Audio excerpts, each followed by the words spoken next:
and welcome to The Working Songwriter, the show where today's best songwriters come to talk shop. I'm your host, Joe Pug. Each episode here, we host a distinguished guest and we ask them to go deep on their inspiration, on their process, on the general ups and downs of making a life in music. So, whether you're a grizzled veteran demanding your own tour bus away from the rest of the band, or else a scrappy upstart, ecstatic that you've written a beautiful new song until you realize it's the exact same melody as Free Fallin'. This is your show, because ultimately it is what every writer seeks most, an ironclad excuse to put off actually writing.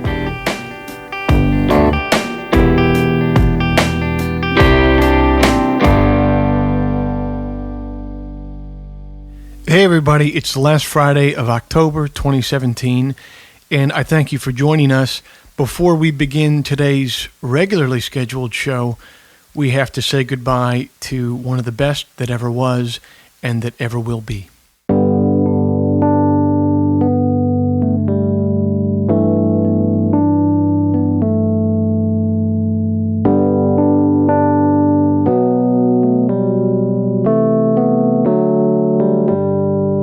His grandfather worked in a logging camp and was affectionately known as Pulpwood.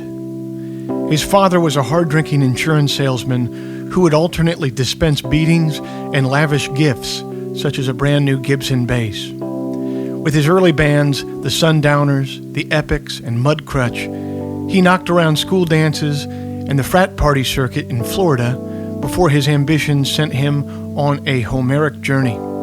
He marched a plucky group of Gainesville boys into the heart of Los Angeles and turned them into an American institution, the Heartbreakers. Tom Petty had a gift endowed to few others, and through tenacious work, he honored that gift in a way that still fewer could, leaving us, his listeners, with a nearly unrivaled bounty of American song.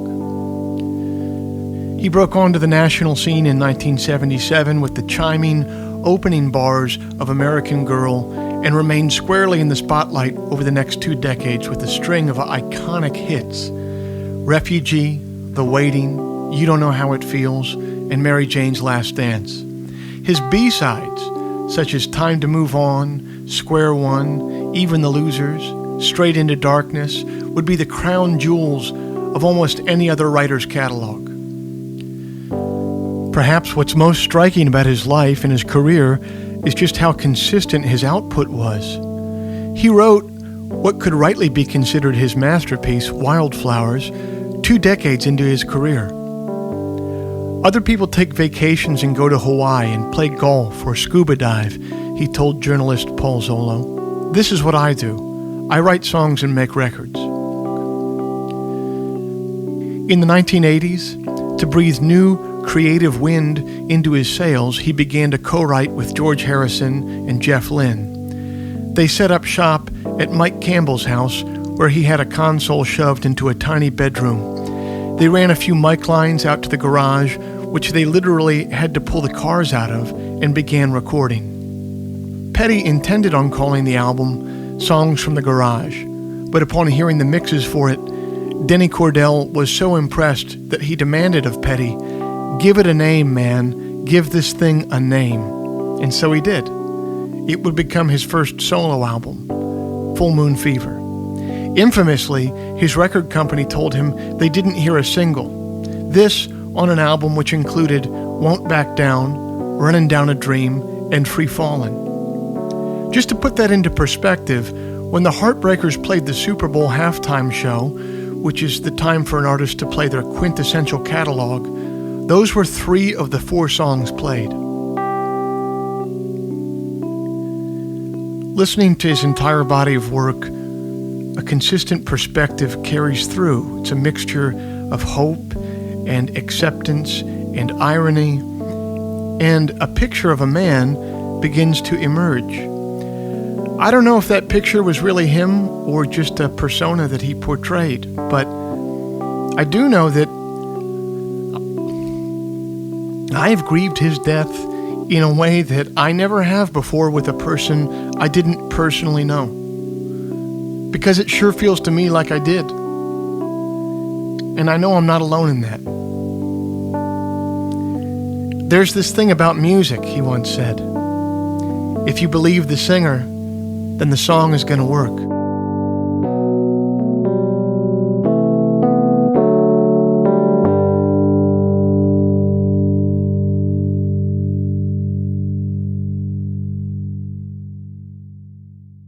Well, that's it, man. Goodbye, Tom. Most of the information of that brief biography I gleaned from Paul Zolo's excellent book, Conversations with Tom Petty. I highly recommend it. You should check it out. Okay, let's get the show on the road and pivot from heartfelt eulogy to crass commerce. If you'd like to hear some of my music live in the coming months, here's where I'll be. The 2nd in Holland, Michigan at the Park Theater, the 3rd in Toronto, November 4th in Burlington, Vermont, November 5th in Ithaca, the 6th in New York at the Bowery Ballroom, November 8th here in Washington, D.C. at the Hamilton, November 9th in Philadelphia, the 10th in Holyoke, Massachusetts, the 11th in Woodstock at Levon Helms Place, and the 12th in Fairfield, Connecticut at Stage 1. I'll also be playing a run of headlining shows in the Midwest, which has kind of become a tradition for me. December 5th, I'll be in St. Paul at the beloved Turf Club. December 6th, Chicago at City Winery. The 7th at Madison's Union Theater at the University of Wisconsin. December 8th in Grand Haven, Michigan. The 9th in Goshen. What up, Strand of Oaks? And December 10th in Indianapolis at the Hi-Fi. If you're a listener of this show, but you've never heard any of my songs, we should rectify that. That's my main gig. A good place to do that is over at Spotify. Just search my name and a playlist will come up with about 10 songs distilled from all of my different releases that'll give you a pretty good idea of what I'm all about. So please take a look over there. Finally, if you enjoy this podcast, if you'd like to help it remain a viable endeavor for me, here's a couple quick, painless, entirely free things that you can do to help out.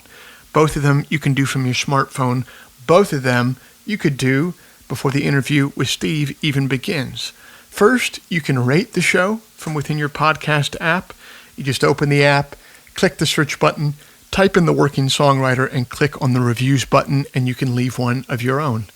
The second thing that you could do, also from your phone, is share the episode with a like-minded friend who you think might dig it. It's just as quick and easy as the rating process within your podcast app. You just click on the little square with the arrow coming out of the top, and then a menu will open up for you to text or email the episode to a friend. Or, of course, you could go old school. You could just tell somebody about it. You could... it doesn't have to be through the weird digital divide. You can just look somebody in the eye and say, hey, man, I got a great podcast for you. The simple math on those, as always, is that they will help me much more than they will be a pain in the ass for you. So thank you for taking the time to do that.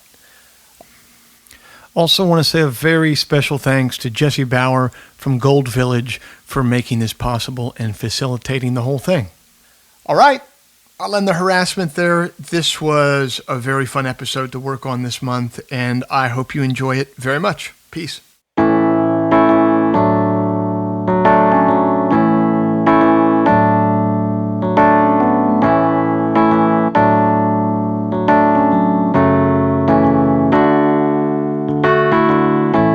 Steve Earle was born in Fort Monroe, Virginia, where his father, Jack Earle, was stationed as an air traffic controller.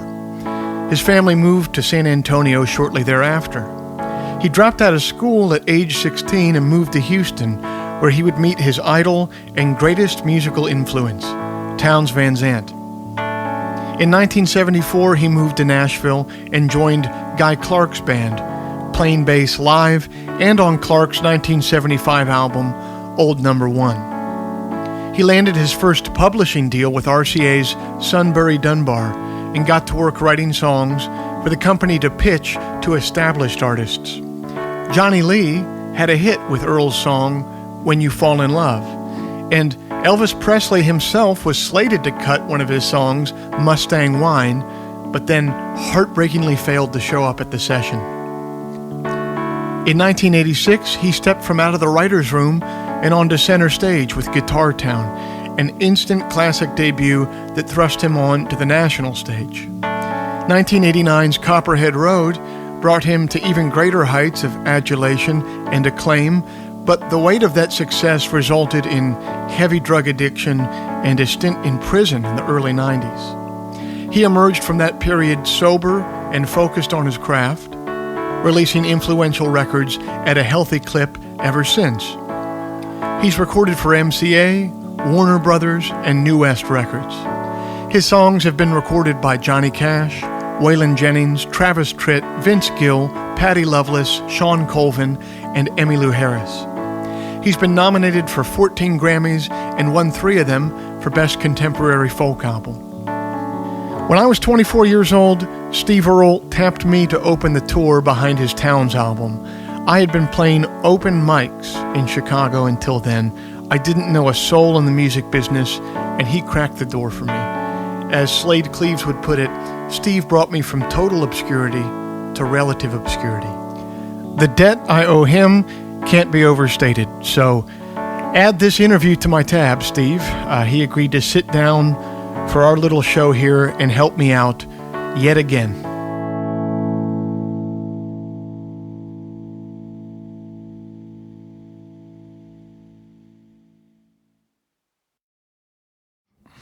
I want you to head back to like the mid-'70s. You're writing songs and you're playing bass for Guy Clark. And what was the blueprint in your mind for your career at that time? What do you think it was going to look like? Well, I'm like, I never wanted to do anything but this. I think all of us that were in Nashville at the time were sort of there taking money under false pretenses. We were all post Bob Dylan singer-songwriters. Yeah. But we'd figured out that there was a way to make a living in Nashville. Chris Christopherson had been there before us. And Guy Clark had been there before me and my group of guys in Texas. And I knew him automatically because I knew Townes Van Zandt. They gave me an automatic introduction once I got there. So Guy had a publishing deal. And we'd been waiting for the first Guy Clark record for a couple of years, my little group of people in Texas, but it kept not happening, and didn't understand enough about the music business to understand why. But, and then I saw it continue not to happen for another year and a half before it really did after I got there. But, and I learned why. But it was just the thing of somebody could pay you to be a songwriter, and there was this big music business, and, I don't think I understood at the time that we were living in the margins of a bigger thing that was more important than we were to the people that were funding it. But I began to understand that once I got to Nashville, and I learned to be okay with it. It was like you sort of, there was this big music business. Some of it was art, some of it wasn't. But the people that funded it wanted stuff that was art. I didn't know that Townes Van Zandt wasn't a big star when I first heard about him, because his records were right next to, records by people that were way more famous in the same record stores. So it took me a while to learn that there were degrees of famous and degrees of success. So, but I met Townes really early, so to me it was like I didn't think about whether I was ever going to really be able to make a living at it that much. I just knew that I had to keep doing it, however I had to do it. I felt like pretty lucky. I got a publishing deal by the time I was 20. So with RCA? It was Sunbury Dunbar, which belonged to RCA. Mm-hmm. It was their publishing company. And it was, thought there's nothing to this silly old business, But, it was a lot of years later before I finally got to make a record. And I think a lot of people thought I would probably have a record deal sooner than I did. But it didn't turn out that way, and there's a lot of reasons why. It's not. I've never bought the idea of thinking that my audience not being bigger was because I was a misunderstood genius or or even Towns. Towns shot himself in the foot. I had a pretty big audience once I had a way to get an audience at all, and I was grateful for it, and especially I'd been there 13 years when Guitar Town finally happened. Yeah. So, were you touring as Guy Clark's bass player at all? Did you guys do tours? Very little. I mean, okay. he just didn't tour that much. He had a draw. I don't know what Guy's draw was. Mine was $150 a week at the end of that deal. I think his was probably something like $300, but he had some income from a few songs, not much. But he was okay. He lived really cheap. They lived in a cheap house, and they didn't,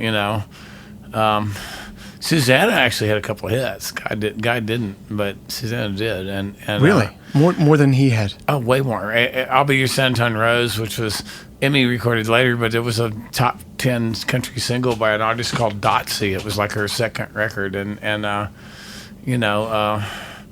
she got cut. She used to say, I write the hits and Guy writes the classics. That was her big deal, which was just kind of giving it. And Guy and I were, for our part, we were drunk for a week after the record, the Edmund Fitzgerald went to #1, because we thought there was some hope because somebody had a hit record writing a long story song about a shipwreck. So right. We thought that's the kind of songs we like to write. So it was one of those deals. We're going to cash in. Ka-ching. There was a period there before Guitar Town came out and after you had moved to Nashville where you went back to Texas to form the Dukes. What did that period look like? No, I didn't form the Dukes there. It was. I went back. The trip to Texas was very brief.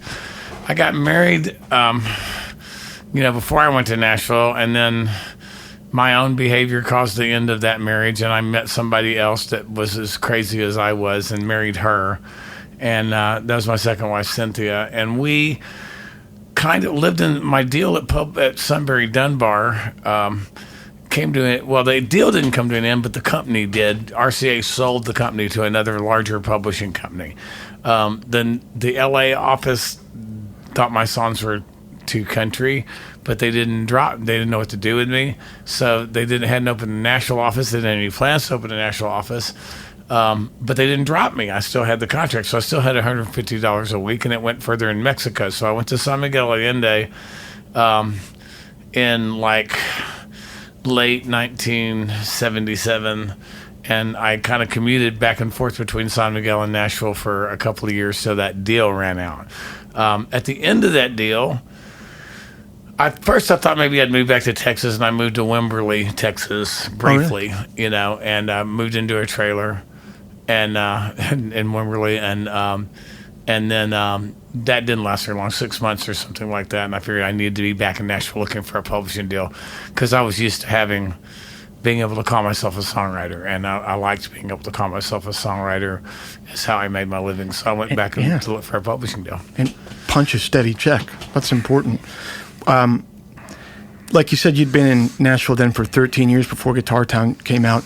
That record changed your life. Was there a specific moment when you knew your life had been changed?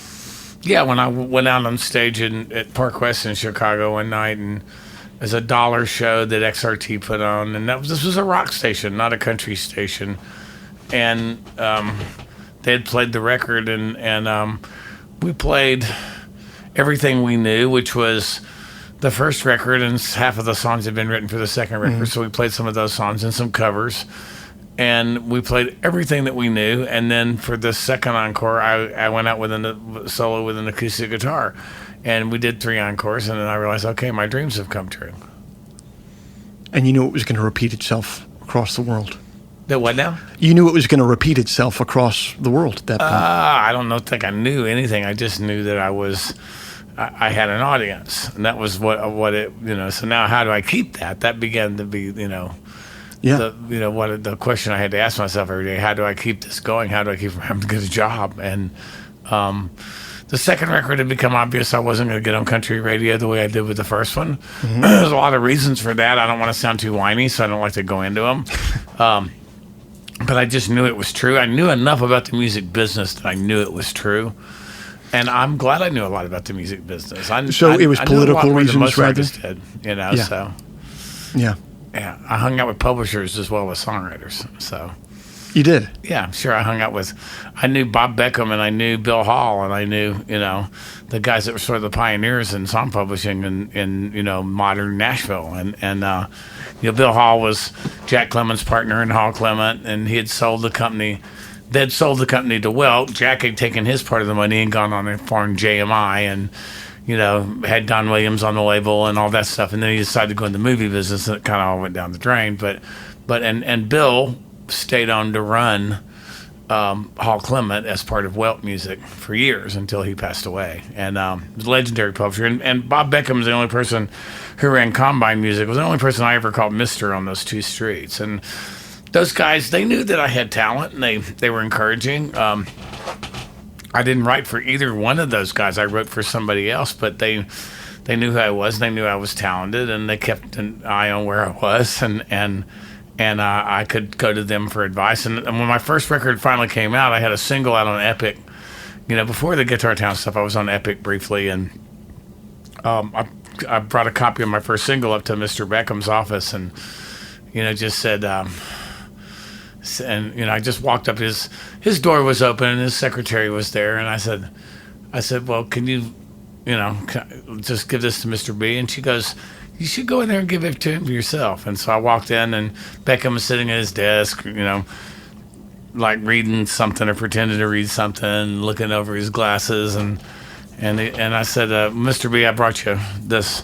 I just got my first copy of this and hand it to him, and he picks it up and he looks at it over his glasses, and he picks it up and he holds it up and he reads it and he puts it down and he starts laughing, just a belly laugh. And I said, what's so fucking funny? He said, now you're going to have to go to work. Because I've been hanging around in his office drinking coffee for 3 or 4 years, so harassing their receptionist. What were those early tours with the Dukes like? What do you remember from those? Well, there's the Dukes be called the Dukes with the three-piece rockabilly band, which was on the record of on Pink and Black. That was Reno Kling and Martin Parker, who were actually the rhythm section with a band that John Scott Sherrill had at the time that played locally called John Scott Sherrill and the Wolves in Cheap Clothing. And those guys came in. They were the best rhythm section I knew. They came in and recorded with me. And they couldn't, they weren't going to tour at my level, which was banging around in the band. So a guy named Jack Harris, Bullet Harris on drums, and Zip Gibson on bass, Zip was really a guitar player. And later he did play guitar in a later version of the Dukes. But they were the original touring Dukes, and we went out to support that three-piece rockabilly record. And then I got to deal with Epic. Those singles in that format didn't do well on country radio, so it was decided that I would, expand to a larger band. And, those two guys went away at first, and I started putting together what became, first there was an expanded version of that three-piece. Then I kept writing songs. I signed with MCA. And Emory Gordy produced, and Emory Gordy and Tony Brown produced Guitar Town. But I also met Richard Bennett, who, during the making of the Epic tracks, he played guitar on that stuff. And we had a lot of common musical interests. He co-wrote Good Old Boy Getting Tough with me and Think It Over and a couple of other things. He lived in L.A., played guitar for Neil Diamond. So I would fly out, stay in his guest house. I was kind of fashionably homeless at the time between marriages, and we wrote some of those songs. We made Guitar Town. I was putting a band together. I'd found Bucky Baxter by that time. I had a bass player, Reno Kling, who had been on the original EP. He was willing to go out and tour because he thought there'd be more money this time out because I was on a major label. But Emory Gordy played actually on the record, who was one of the producers. Harry Stinson, who was playing at the time in Nicolette Larson's band, Tony Brown brought in to sing background vocals and play drums with me. And then the rest of the guys were a combination of guys I'd played music with around town for a while. So we made the first record with sort of a hybrid of guys that I knew and studio players. And that became the Dukes. Richard Bennett did the very first leg of the first tour, and then he was replaced by Mike McAdam. Because Richard was in town to be a session player. He wasn't going to... Yeah. He was going to tour with Neil Diamond was different than touring with me. So Richard was gone after one leg. Emory never toured with us. Reno Kling replaced him. On the second record, Reno finally came in and played bass.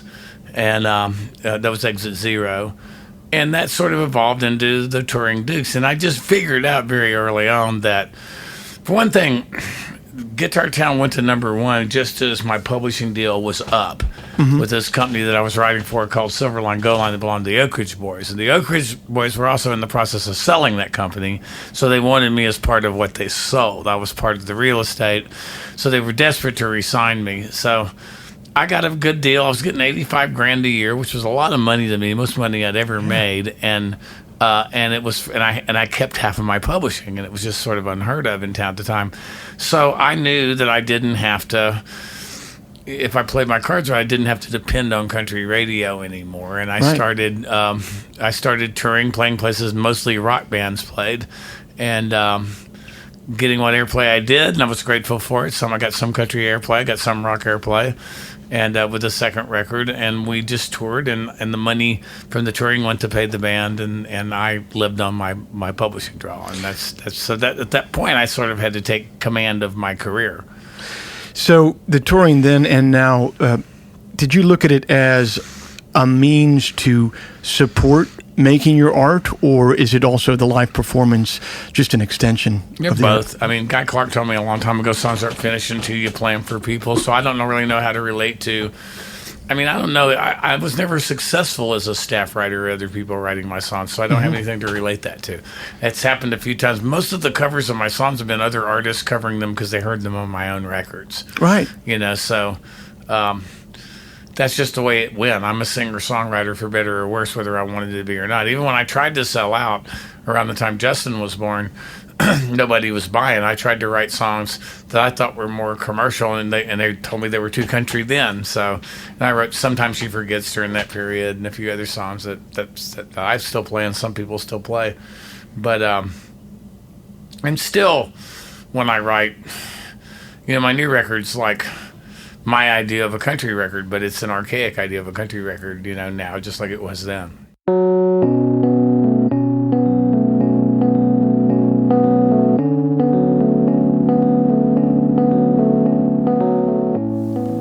Three days after the 9/11 attacks, Clear Channel Communications circulated an email guidance listing 150, quote, lyrically questionable songs to be avoided by DJs, including War, Imagine, Eve of Destruction, and the entire back catalog of Rage Against the Machine. Lee Greenwood's flag-waving anthem, God Bless the USA, returned to FM radio ubiquity, while a Harris poll in late September found that 70% of respondents had sung God Bless America at some point during the past few weeks. REM's Michael Stipe referred to that period as the Great Quiet. Steve was on tour in Europe in December 2001 during that Great Quiet when he first heard the name John Walker Lindh. Lindh was a 20-year-old American who had first become interested in Islam via rappers such as Ice Cube and Public Enemy. He converted in 1997. He broke off contact with his family and moved to Afghanistan to join the Taliban. He was apprehended in November of 2001, and his likeness appeared on CNN. Steve would tell Spin Magazine about that image. I saw a skinny, 20-year-old kid, very similar looking to my own firstborn son, duct taped to a fucking board in Afghanistan. My first thought was, oh my God, he has parents somewhere.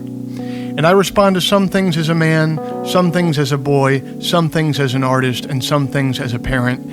And I responded as a parent, and I knew there was going to be repercussions.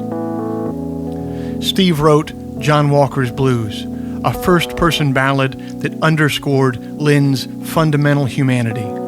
Coming at a time when it did, it was a radical piece of art. When he told Elvis Costello that he planned on releasing the song on his upcoming album, Jerusalem, Costello told him he was fucking crazy. Advance copies of the album began to circulate to press, and the uproar began. The New York Post panned it as Twisted Ballad honors the Tally Rat. A commentator on CNN asked, do you think an American would have written a paean to Hitler during World War II? All the while, Toby Keith's courtesy of the Red, White, and Blue, was soaring up the charts.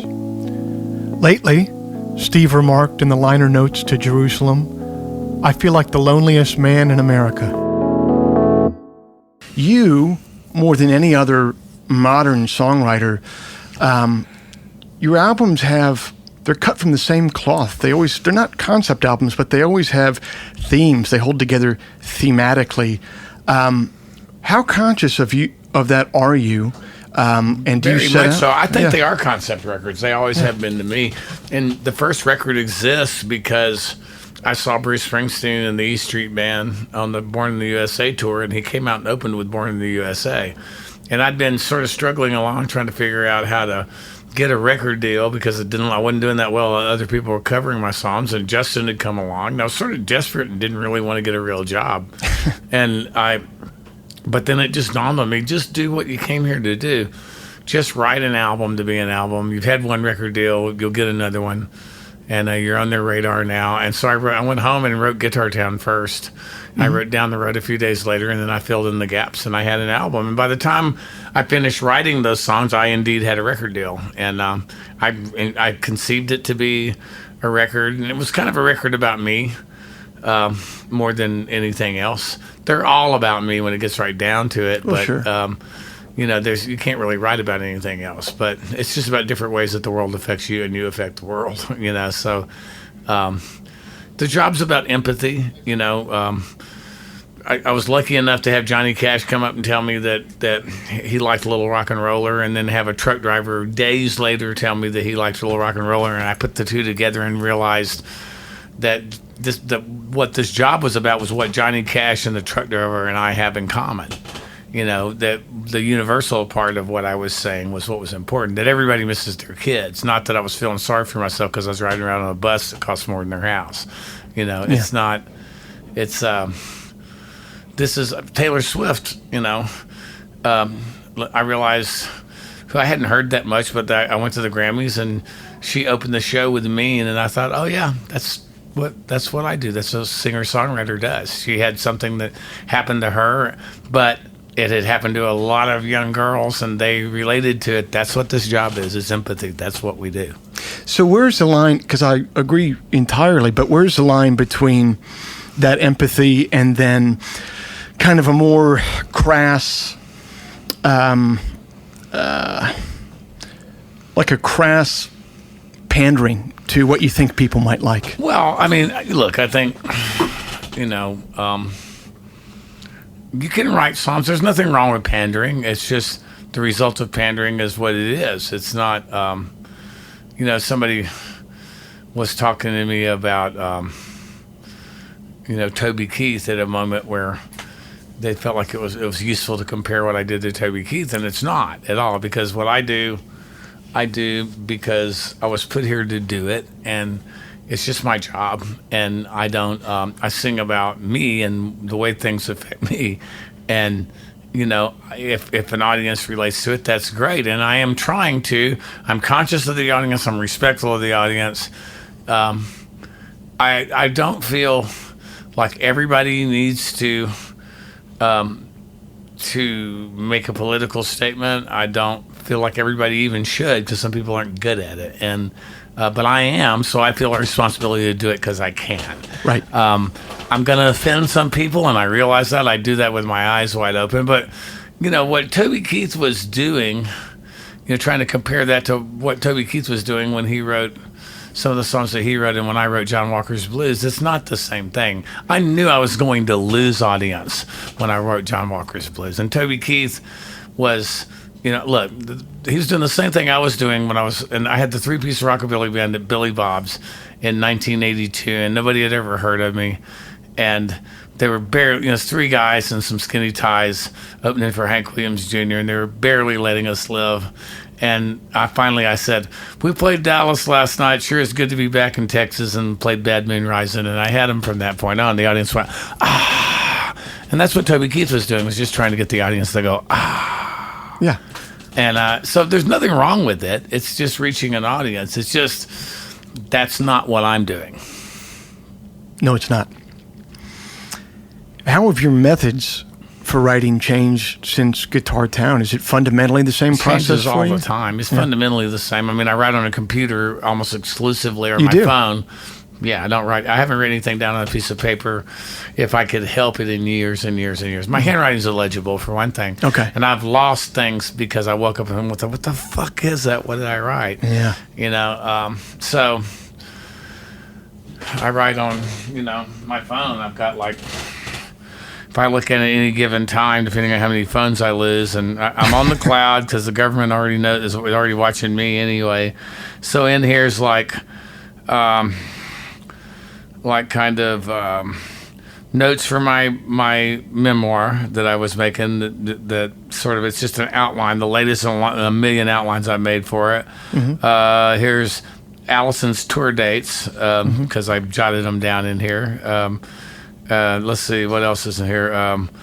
Here's the first verse, first two verses. No, most of this is almost the whole song. Oh, it's the whole fucking song. The first song that I'm writing for the next record, which is called "Own It the Mine," and you heard it here first. Yeah, and it's and I wrote it almost entirely on my iPhone 7 Plus. So it's just it's in my pocket all the time. It's great to have a computer in your pocket all the time. You can do research, you can write, and it's on my computer when I go to my computer and I want to put it in Word and edit it or send the guys lyric sheets or whatever I do. Do you bother to make demos anymore, or do you just go straight to the studio? I make demos, but I mean, with the band, not very often. I'll make them at sound check sometimes. We'll make a tape on stage with the band. But I've always made demos, but they've been guitar and vocal demos for years. I mean, I make them on my phone. I make them on my computer with the proper microphone. Often as not, I just use, just whatever the recorder is that's on closest to the top. There's about 3 of them on there. Yeah. And because I try different ones at different times. I usually just fumble around on my phone, see something that looks like a sound file on the desktop, and I hit that and I record. Smash it. Yeah. So. At that point in the process, do you have confidants and people that you send stuff to and bounce it off, or do you kind of edit your own output? Do you just know when something's there? I don't listen. I send my songs to. I send them to Cameron Strang when I finish them, because we're friends, and he runs the record label that I record for right now, and we've been in that position twice, 2 different labels, and I send him to Danny Goldberg because he's my best friend and my manager. I send them out to the band, but I'm not asking anybody anything. I'm just sending them out, letting them know what I'm doing. Yeah. So, I've got pretty much confidence in what I'm doing. But when I write outside of this format, which is making an album, I tend to ask questions more. As I move into this theater world, I'm sending stuff out to people that have more experience with it from time to time to see what they think. Yeah, I'm teachable. I listen to other people. I just don't. I'm 62. Guy Clark's dead. Not that many people I'm going to ask at this point. There's some, but there's not that many left. I've heard you mention in personal conversations that we've had that you've attended retreats with Ram Dass. And has meditation become a part of your creative practice at all? I meditate every day. Finally, it took me a long time to get to where I did. It's more a recovery thing than it is about art, but it does definitely help art. There's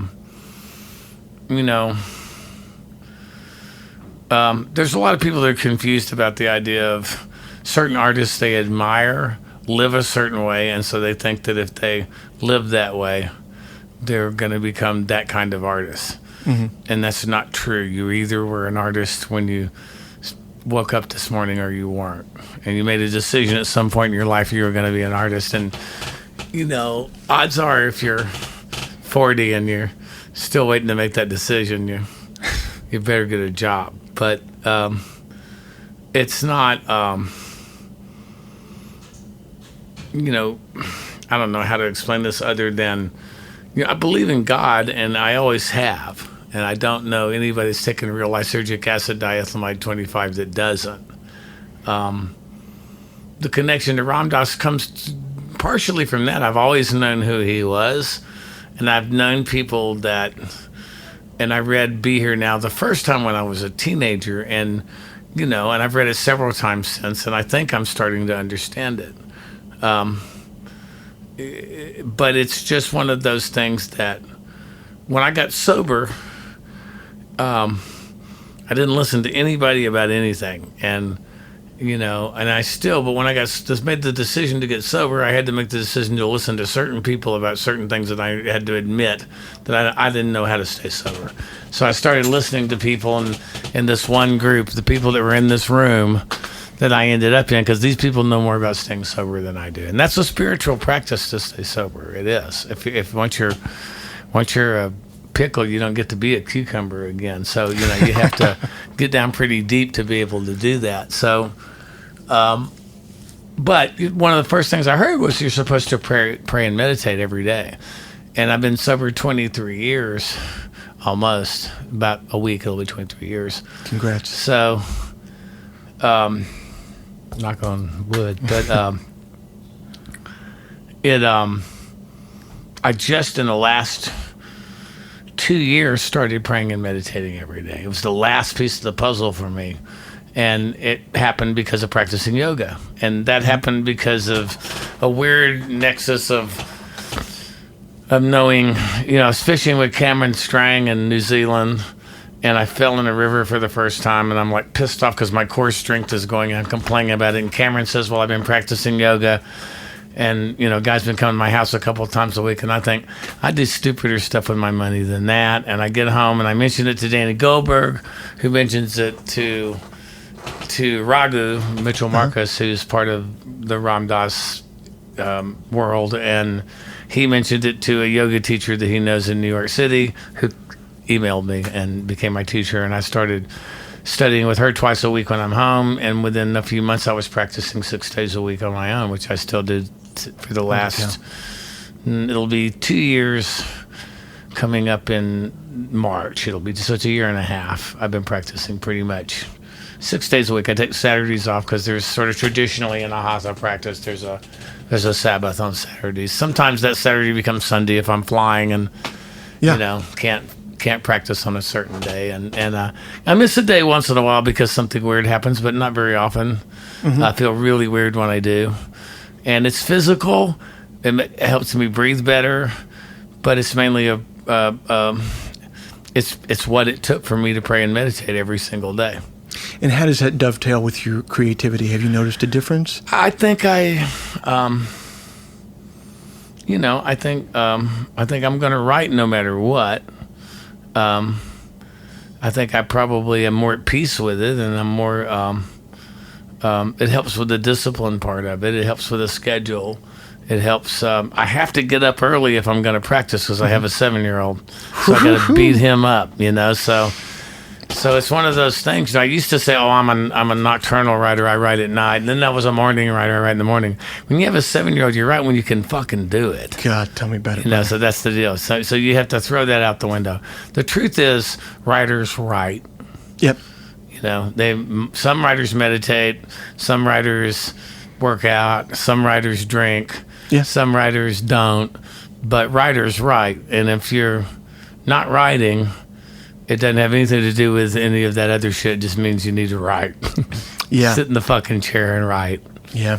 No, it's so true. It'll start to bubble up in you if you're a writer. It just starts to bubble up in you. Like, I'm terrible at writing on the road. I can't do it. But if I'm on a longer tour, by the end of the tour, it just starts bubbling up in me, and I just start doing it because So you can write on the road.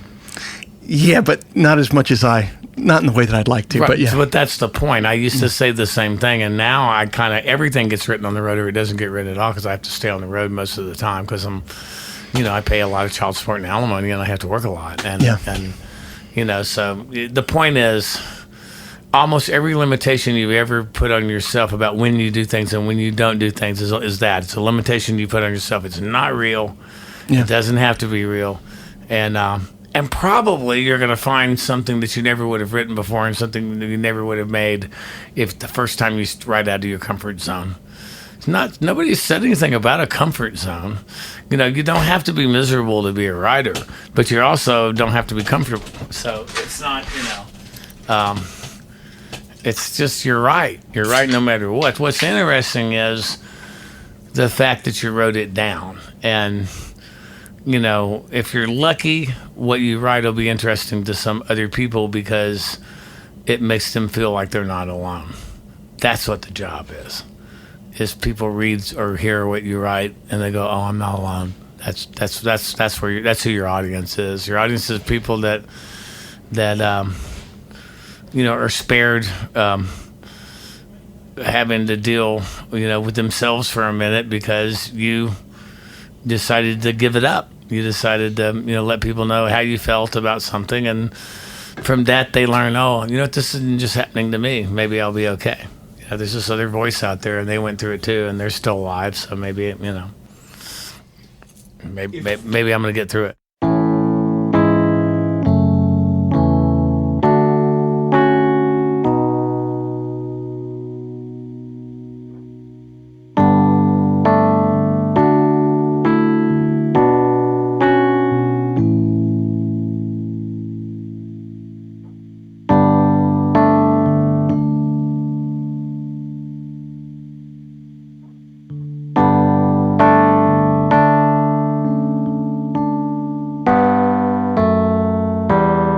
We taped this interview before Tom Petty passed away, but after I heard the news, I couldn't help but think of a connection between these two songwriters who are near and dear to my heart. It's a similar way of looking at the world that they both have and the work that they've done in it. Tom Petty always seemed to me like a man grateful for the work he was able to do. When asked about working with George Harrison, he said, "I'm just a shit kicker from Gainesville, and here I am sitting in a room with the Beatles." As you'll hear at the end of this interview, that same gratitude has carried Steve through some of the darkest moments of his life. This is a poem that puts a finer point on that sense of gratitude. Thank You, Lord, for the Dark Ablaze by Steve Scafidi. Thank you, Lord, for the dark ablaze, for the dear gut-busted, open splayed on the gravel margin of the highway, to remind me and to horrify, which are the same when death comes to say anything, for death is a song the body is learning. So thank you, Lord, for this enduring whir of days we ride, the way a chisel carves down deep as it glides. For being is a lathe, and we are the turning, curving shape of what I come to praise. So thank you, Lord, for the edge of light when the day is honed and all is bright behind the eyes just before waking. For dream is a fire we are the lake of. Dream is the spire we are the church of. And the days turn so fast, meaning rattles hard and nearly breaks off. So thank you, Lord, for what arrives today, crashing down without warning, like a pickup truck on the deer this morning, or the morning light all over me while the sun flickers, churning through the trees, like a wheel splashing rays on the red bud dappling, this holy thing I stand beneath, and I stand beneath, and that is all. For green is the mind of the spring returning, and dying a song the body is learning, which I will not sing or step to, although every day, oh, that is exactly what I do.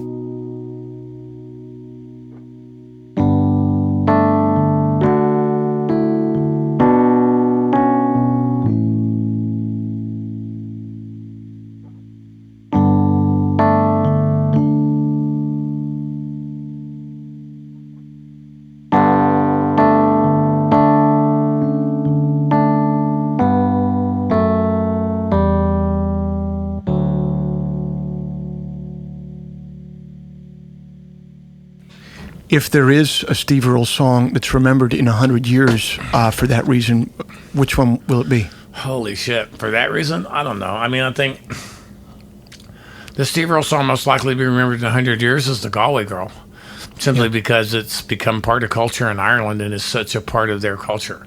Yeah. So on that island, I think 100 years from now, no doubt about it, they won't know I wrote it. Right. You know, well, but no, that's the best part about it. They'll swear they'll swear that some Irish guy wrote this. They swear that an Irish guy wrote Danny Boy and an Englishman wrote Danny Boy. It was part of it was a music hall song, you know. Yeah. But, you know, I think,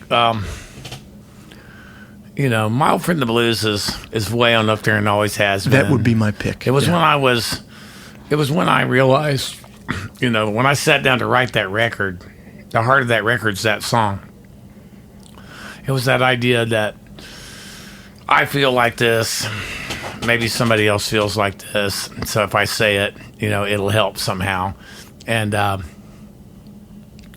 you know, it's just a way of, you know, trying to, the song's about making some sort of peace with the stuff that can bring you down, stuff that can lay you low. And the only way you avoid that is you make peace with it. And that's what the song's about. And you know, so you just keep trying to write that song over and over again. I think I've written a lot of versions of that song. Probably none of them are as good. Goodbye is really important to me. Mm-hmm.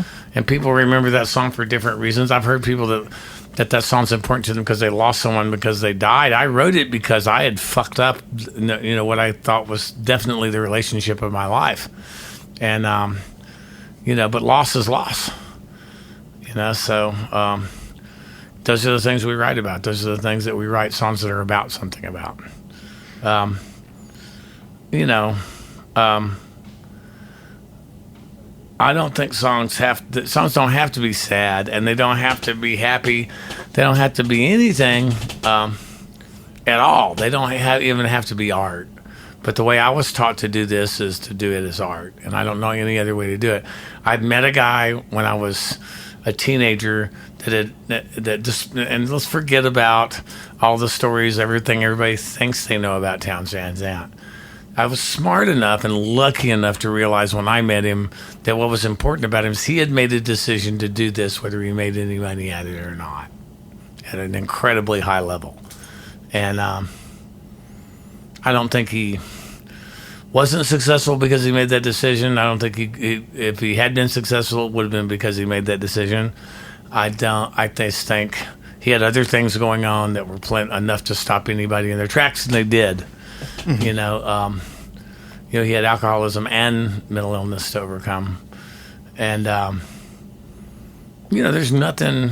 You know, if you think the things that are cool about Townes were, you know, the stories that people tell. I've heard people tell stories about Townes as if they were there, and I know they weren't because I was, and I listen to it happen every day, and the people will be sitting there.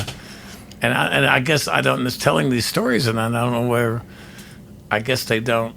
Do they not realize that I know? And you know, there's just a slight possibility that I'm the guy that was really there, rather than the guy that told them the story that they stole it from. And but I was there, and so I hear some of these stories all the time. And what's important is that he wrote Pancho and Lefty, and what's important is not what he wrote it about him. The answer to the question, what's Pancho and Lefty about? It's about him, dumbass. Everything he wrote was about him, more than any writer I've ever seen. And really, all of us, what we write about is ourselves. Sure.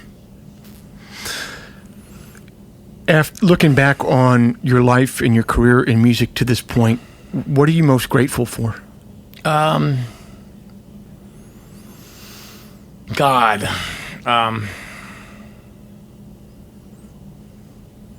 there's a lot. There's so much. How could I not be grateful? I make a living doing something I love doing. Yeah, man. You know, I'm in a Chris Christopherson song, for fuck's sake. I'm like,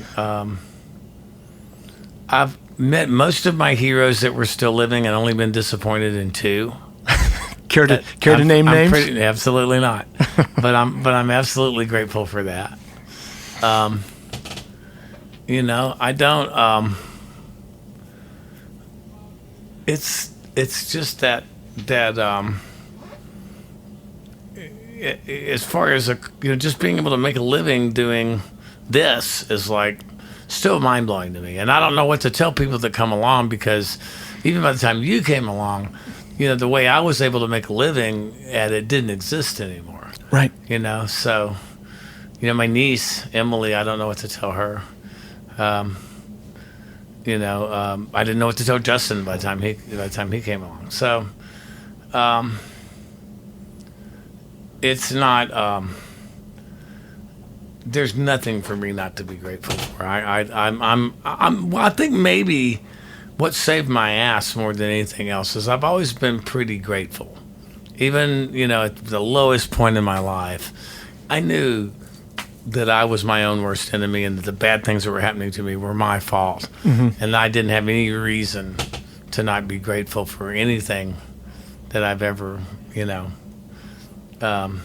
anything good that's ever happened to me. It's like I was really broke for a long, long time. And I never made over $7,000 a year in my life until I was 30. And,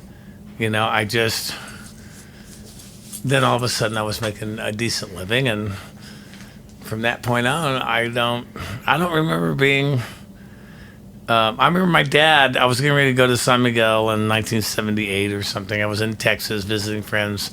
My dad was in Houston at the time. I was in San Antonio, and I hadn't stopped by to see them in Houston. He'd gotten word I was around. And he said, look, you could get a job on a rig or in a refinery or something, make really good money. They were paying people $17, $18 an hour, which was good money in those days. You could come and make a good living. You gave it a shot, and nobody can say you didn't. I said, Dad, I decided 2 days ago I'm going to Mexico for the next couple of months. Can you do that? And he said no, and he never argued with me again. So I felt grateful for just being who I was and making the decisions that I made, even though I wasn't making any money before I made any money. Yeah. So, now it's like it's been so long, and it seems like a couple of lifetimes sometimes. And this whole period that I've been sober is like a whole nother life and a whole nother gift. So it's like the gratitude list is so long. Yeah. That it sort of makes that question meaningless. Well, I'm grateful that you gave me some of your time today. Thank you, Steve. Glad to be here.